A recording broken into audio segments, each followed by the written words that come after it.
Hey everyone, so today I'll be going into the Passion Planner Daily and sharing why I like the Passion Planner Daily. It's an undated planner. You can start it anytime you want, and it's a great supplement. So if you're doing a big project, it's great to bring this out and, have a little more space to work on things.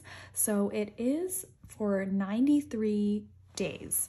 So it's not for the whole year, so it's different than an annual planner. So an annual planner, you usually go January to December, or if you're doing academic, then the academic school year for the whole year. But this is only for about 3 months. So it's kind of like a project planner in that way. And it has a little bit of a different layout than the annual because it has more space. So this area is more or less the same. Who or what I'm grateful for. You can write your name here, a little note to self, which is really cute. Passion Planner's use, it's kind of known for a lot of this self-work, inner work type of language that they use in the planner. So for those who are familiar with it, kind of feels like a little life coach in a paper planner. That's how they like to describe themselves. Here we go into how you'll benefit from the Passion Planner Daily.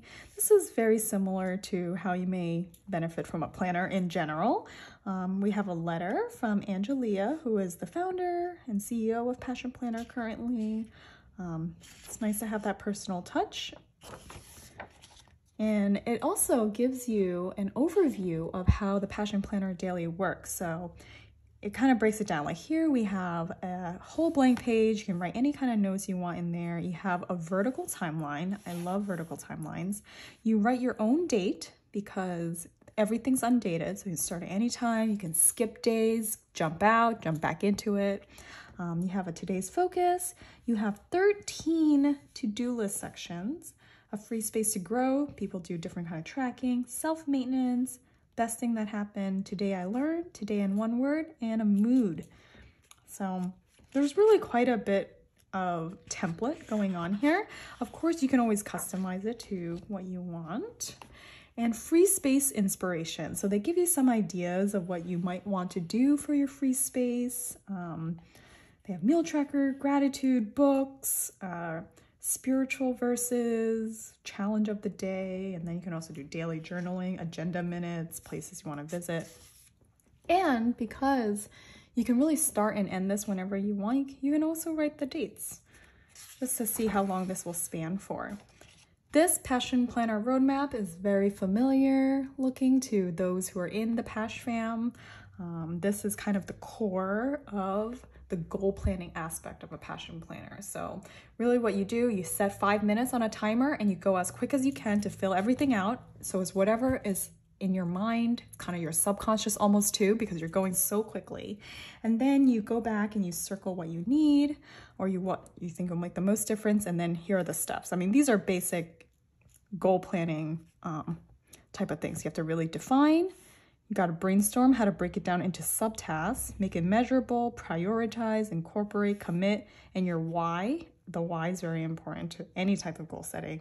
Visualize how you feel when you complete the goal, the habit that you need for the goal, who you can ask for support, a resource you will use, and how you will celebrate or give a reward. So this is a nice little template for goal planning in general. So it has a little more detail on this side in the Passion Planner Daily than you might have on the annual. The annual, you kind of do a submap and then it doesn't go quite into this type of templated depth. So this is a great roadmap. If you're new to planning goals and just kind of thinking about what you want in life, Passion Planner is kind of a good blend of a planner and a goal planner. Here we have a blank log. January to June. You can write birthdays in here, mood tracking, exercises. I haven't quite used this for anything. I try to use a little bit for mood tracking, but then I realize I don't like tracking my mood. I kind of just like feeling how I feel. So you can have many options here. Maybe you can use it as like a project tracker, like, oh, I need to do certain things from the 3rd to the 13th. And it's all undated monthly layouts right here. So all the monthly layouts are laid out in the front. So they're all blank. So you would have to write the days of the week here. So Monday to Sunday or Sunday to Saturday, write the month, focus, people to see, places to go, things to learn. Work projects, you have 4 spaces here, another 4 space here. So 8 whole spaces for personal and work projects. And then you can also do another mind map. And you have a monthly check-in and another goal planning sheet similar to the beginning. So after every month you could fill this out, what's on your mind, memorable moments, accomplishments, and lessons. So I kind of like this. I feel like it's a little less aggressive language than it is in the annual, which is nice. I think they softened it quite a bit so it doesn't feel so like intense when you're doing your goal. So there are 4 months here and they're all in the front. You might be asking, why is it all in the front? I kind of wish it was 1 month and then 30 days of pages and then another month. It's because people start it at different times. People start a planner anytime, and then if you start in the middle of the month, then you still have extra pages before you would get to the next monthly. So they kind of group all the monthly in the beginning. And this is very similar for most undated planners. They group everything together and then you have to flip back and forth using your ribbon. And then it will get into the completion. So after all the months, it's since you started this planner. You have the check-ins, and then you have how's your year been so far, what brought you the most challenge, joy, and what can you dedicate more time to. And now we'll get into all the daily pages. So the daily pages, there's quite a few and they're all the same. So I just want to flip through quickly to show you. And then you have, let's see, have a couple of blank pages at the end, just in case you need some blank bullet pages. And it has a congrats, and you have a pocket at the end.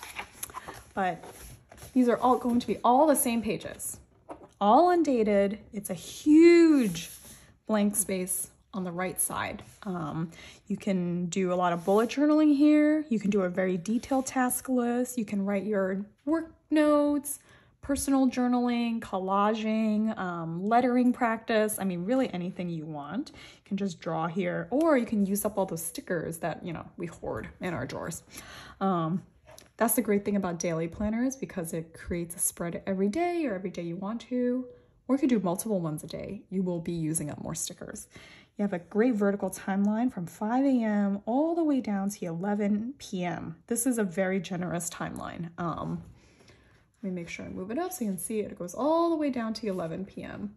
And that should work for a lot of people's work schedules. If you are working overnight, I would recommend getting a planner that has a 24-hour timeline, which I think, the Take a Note planner would be a good one. And I believe there's several out there that really span into the nighttime, but this 5 a.m. to 11 p.m. is pretty good. And then we have today's focus, which you could write a task, or you can write a word of the day or an affirmation. You can do game changer goals, that's top 3, personal 5, work 5. So altogether it's about 13 to-do list sections. You can sit out here.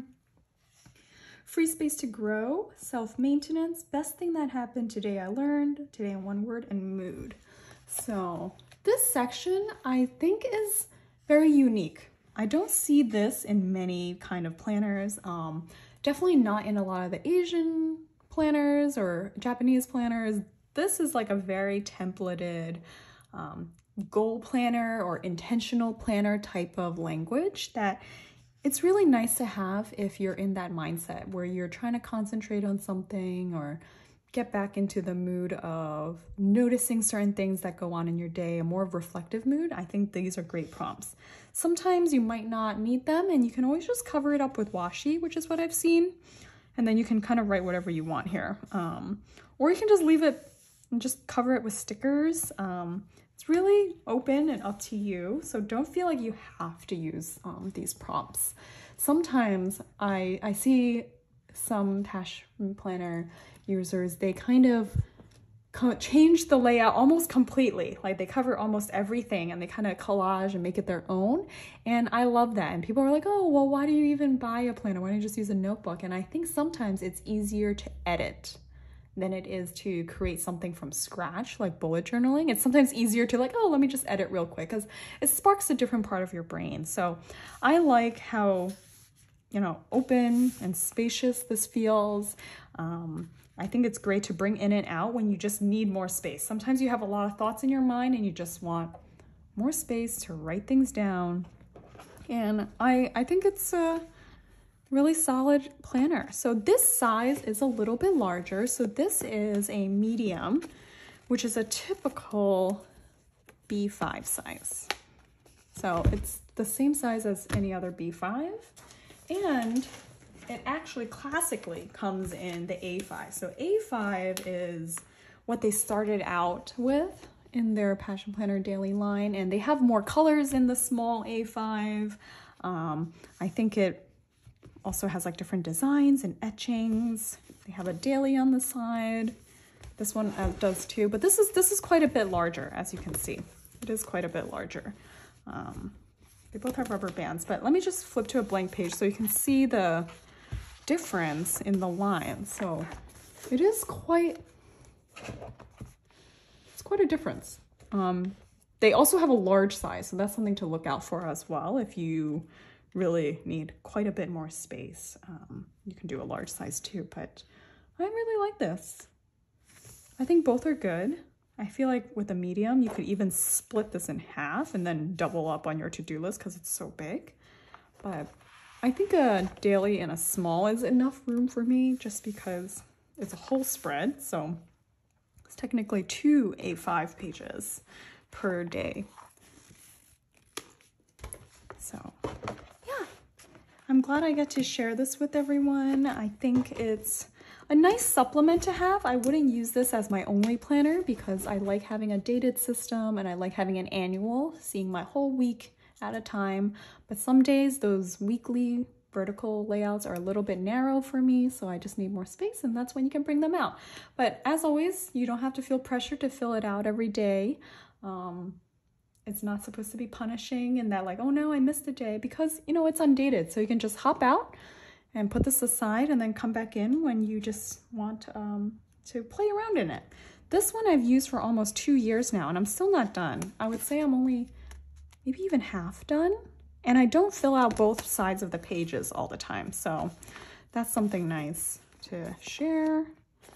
And this one also has a, so I think all of the Passion Planner Dailies, they have a pocket.